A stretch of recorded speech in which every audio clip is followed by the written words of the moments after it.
winter day here in Colorado, but fortunately the sun is shining. We've got 50-degree weather and wind. So when I checked, we had 35-mile-an-hour gusts. So for today's vlog, I wanted to talk about a couple coping mechanisms for dealing with the wind. And they have to do with gear and also technique. So you may have noticed that I have an addition on the front end of my Ducati Monster, and this is the extended windshield. So it's a Puig windscreen. It's small, but it does make a difference. Normally on the Ducati, we have this very small bikini fairing, and what the Puig windscreen does is it mounts to the same base of the bikini, and it just replaces the existing shield, which is maybe 2 or 3 inches high, with this much higher unit. So how does it work? It actually works pretty well. You're not going to get anywhere near the full coverage that you would on an adventure bike with a tall screen. But what this does is it helps to control the wind blast so that it's not hitting you on the chest as much. And the wind flow seems to be right below my helmet, so it's not hitting me in a way that would cause buffeting. So this is the previous generation unit. If you go onto monsterparts.com, it's a great website, place to purchase accessories for your Monster. You can see that they have a newer edition, a newer model that looks a little bit more streamlined. I'm pretty happy with this unit, and for the cost for what I paid, it was very, very reasonable and worth it. So highly recommend it.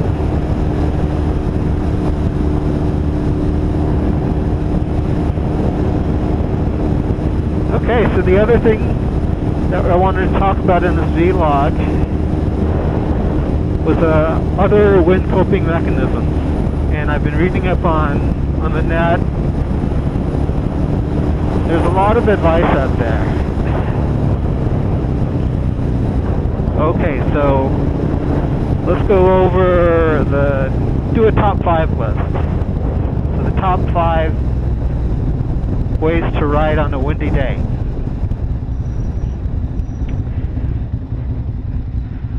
Alright, so number 1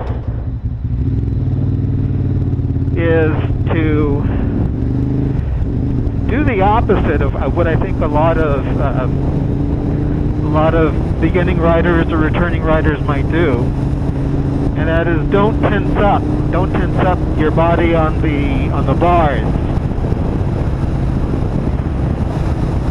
because when the wind is blowing you around, I mean, if you got a death grip lock on your bars, that's going to translate into a steering input, and that will affect your direction and, you know, possibly send you into a wobble.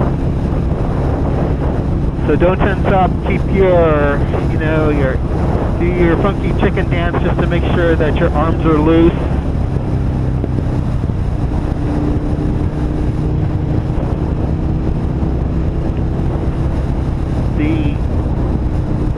second bit of advice, it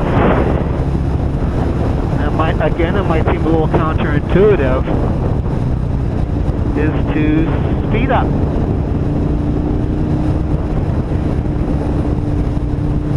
So speeding up to try to approximate the speed of the wind that you're encountering helps to improve your stability. So you've got those gyroscopic forces that are working with you.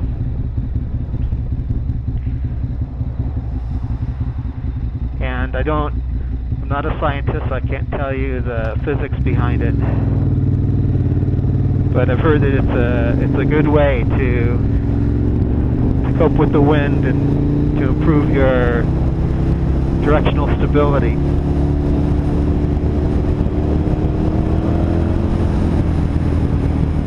Okay, so number 3 in our top 5 tips for riding in the wind,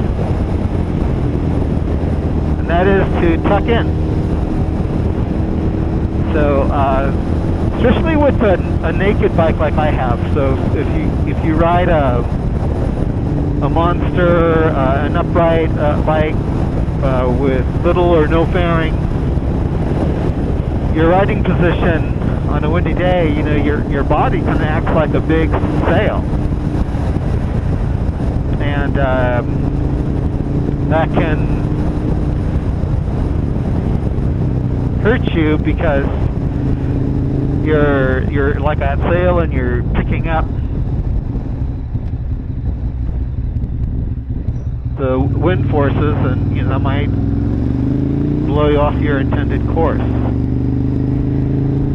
So tucking in on a windy day, and I think this is actually one of those that seems pretty intuitive, right? Because if you're riding into the wind and it's hitting you in the face and the chest, just the act of tucking down and like this, keeping your arms loose. I can feel myself slipstreaming through and cutting through the wind so much easier, even on a 35-mile-an-hour windy day like today. So it's a big help.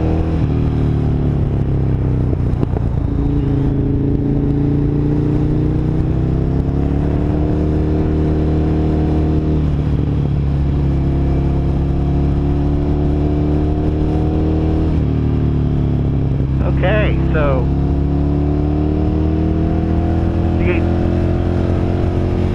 the only thing that is not so great about tucking in is that you are streamlined, your bike is cutting through the wind, you know, you're probably going to go a bit faster, and you might be breaking some speed laws, and if a cop spots you tucked in and hauling ass, you know, you may be a good target for being pulled over. So just be cognizant of that. And you're tucked in like this and hauling ass. You see a cop, just stand right up, pull your body up. And what happens is your body acts like a big air brake, so it helps to slow you down, and hopefully the speed gun won't register you exceeding the limit.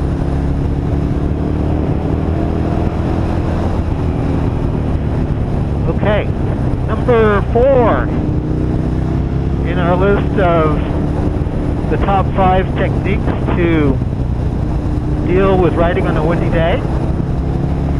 And this is another gear. It's another piece of gear that I'm going to recommend to you. And it's a steering damper. So hopefully you can see the steering damper right here mounted on the side of my bike. I'm hoping you can see it. And the purpose of the steering damper is to stabilize the bike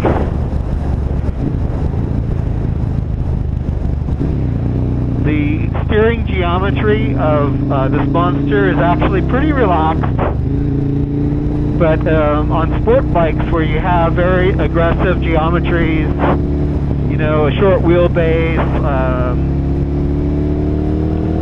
the rake optimized for quick handling of the bike, that can be great for cornering ability and being able to maneuver the bike between switchbacks and so on, but it can cause a little, you know, front-end instability. So it's very common to see sport bikes that come from the factory with steering dampers. Not so common with a naked bike.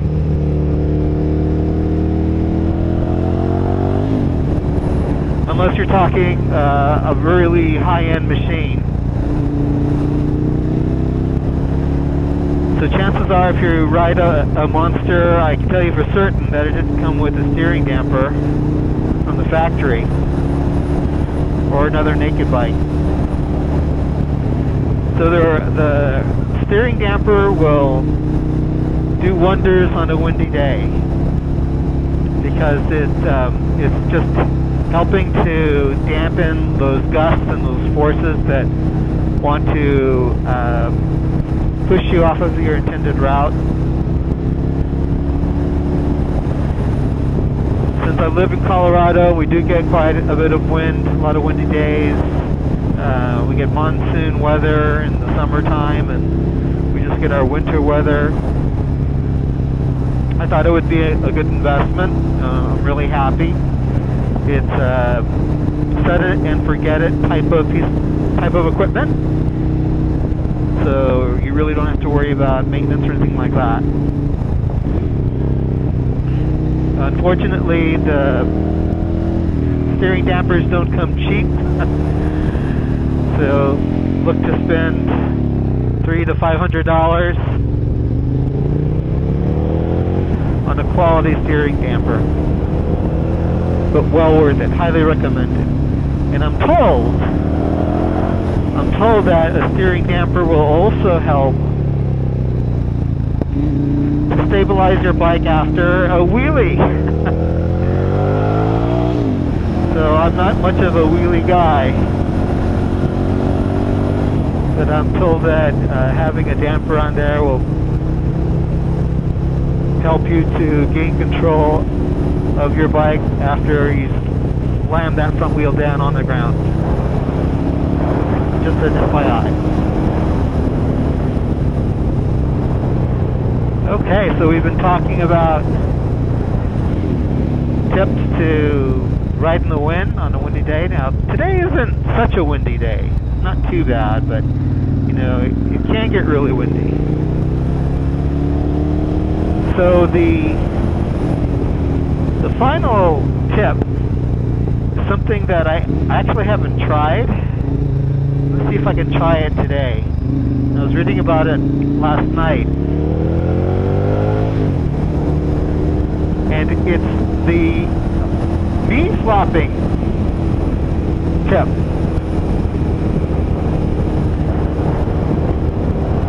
So apparently, if you allow your leg muscles to slacken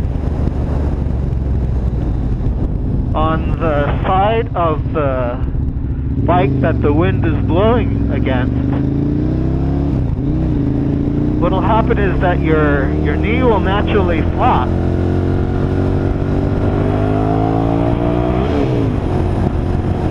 And this acts as a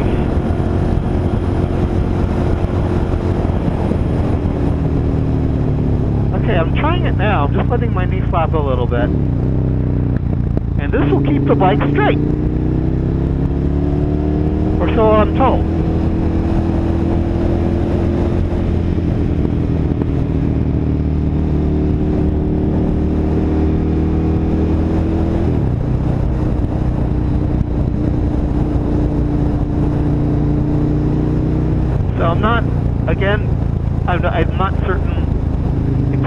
how this works.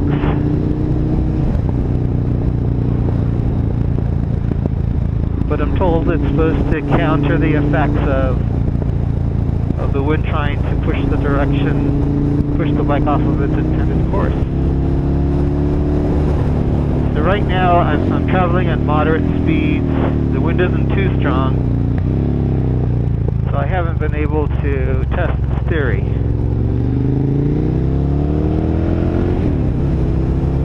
I'll be hitting Highway 93 pretty soon here. Highway 93, Colorado, connects Boulder and Golden, and it is notoriously windy. And you'll see high gust warnings, very common on Highway 93. Okay, so just letting my right leg relax, just letting the knee kind of hang out there.